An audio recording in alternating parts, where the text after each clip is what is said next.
And so the claim is anyone who is on the continent of Africa belongs in South Africa. Is that correct? Was not a visitor. No. South Africa is Africa. We are one country called Africa. This South Africa you are talking about was imposed on us. So we didn't come from anywhere. Speak for yourself. We didn't come from anywhere. There's no African who came from anywhere. We came from here. I mean, my Lord, I cannot come from the second bedroom in this house, and then I find you in another bedroom in the same house, and then you say I came from somewhere. In the same house. I didn't come from somewhere. I was sleeping on the other side. We're here. So, we are not visitors. We didn't come from anywhere. This is our continent. So in other words, someone who was born in Egypt, Nigeria, Malawi, Botswana, Zimbabwe, none of those people are visitors in South Africa. They belong here. It's their home. Where Nigerians, Ghanaians, Mozambicans, Zimbabweans, when they are here, they are at home. They should not even for a second doubt themselves. This is our home. Let me ask you this. Your party has recently engaged in a campaign where you've gone to a restaurant and you're asking to produce lists of who works with them, and to say you have a certain number of people who are not South Africans and a certain number of people who are South Africans, and we want you to change those numbers. Now, how do you reconcile what you just told us, which is that all people who are born in Africa are part of one house, but you want to say these people are different and they should be fired from the restaurants they work in, they should be replaced with real South Africans? We've never said fired. So when you are in a court before my Lord, don't misrepresent facts. Nowhere have we ever said fire anyone. So we shouldn't lie. Please. My Lord, before we go to the continent, here in South Africa, if you get a job or a tender to go and do a road in Soweto, you are required to hire 30% or so of locals of Soweto. Yet you are a South African of Soweto. You are required to subcontract a certain percentage of people from Soweto. So because the locals at that space should not feel excluded, they should embrace the project, they should feel they must welcome the project, and they must protect it as their own. Now, what the white ownership does to our people, my Lord, is that they hire our brothers and African brothers and sisters who are not locals to the exclusion of locals so that they can ignite the xenophobic war amongst our people. They want to thrive, which is what made you survive, divide and rule. You are dividing us by hiring some of us. I'm a South African. If I were to go and open a restaurant in KwaZulu-Natal and I come with everybody from Limpopo, the people of KwaZulu-Natal, one, they will not feel like this restaurant belongs to them. They will not feel a need to defend it because I just impose people from the other side to them. They need to be involved for them to know that this belongs to them. But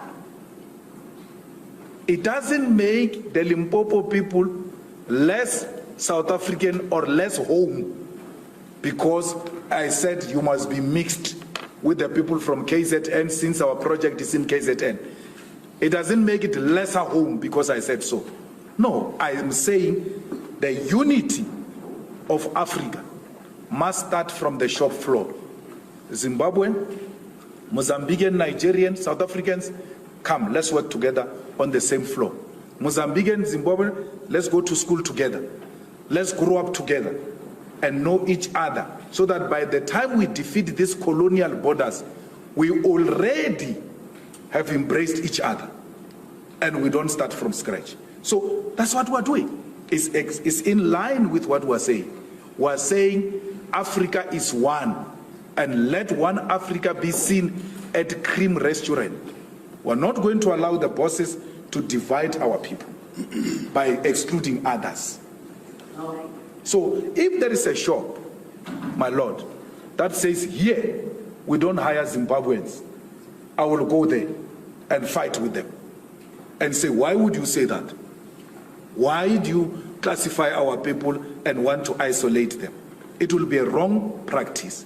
So we are starting, and which is what is offensive.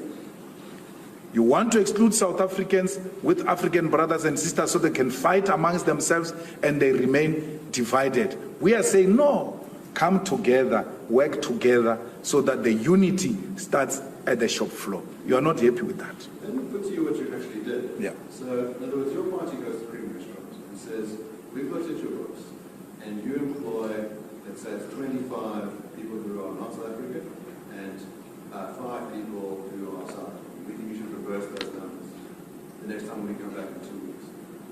Now, what would it entail? You said, I'm putting words in your mouth about 5. What would it entail to reverse those numbers? But I didn't do that. I didn't go to Cream and say, these are the numbers, and then when I come back in 2 weeks, I want these numbers. No.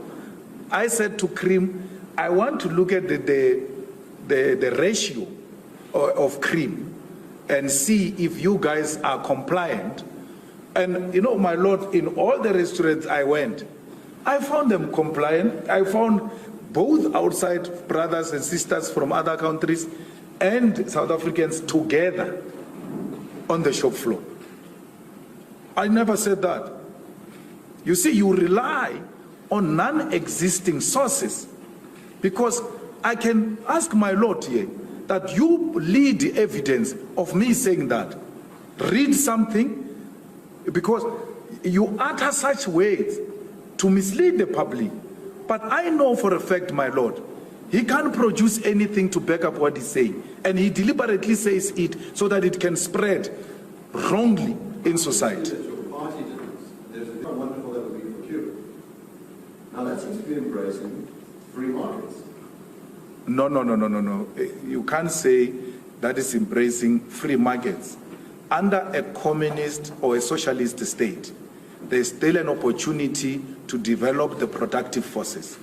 You have a responsibility to grow your economy. And we know that we exist in a globe today. And for any economy, for it to survive, you require the like-minded forces, even if they are not found in your country, to come and work with you to develop the productive forces. Let's take, for instance, Cuba. What makes Cuba a free market state if it takes a decision to trade with a communist China? How is that free market? Because the two communist economies are working together to develop their own productive forces. So let's try and clarify what your idea is. When you say you want to lift in the embargo, if communist countries trade with each other, in other words, the state owns the resources of the one country, the state owns the resources of the other, yes, they should be free to trade goods between each other. They will work together to make sure that they grow the economy of their own countries.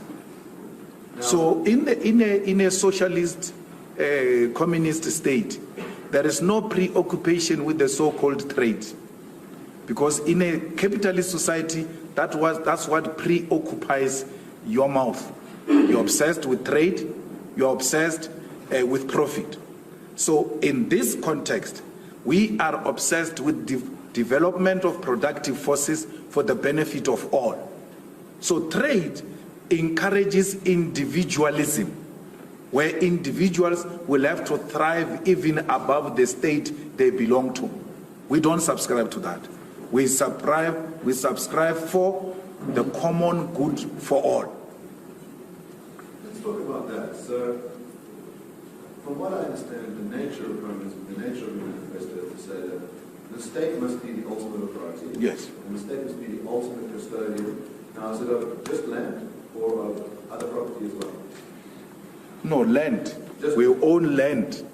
Yes, and that which is on top of the land belongs to you. But for you to develop that on top of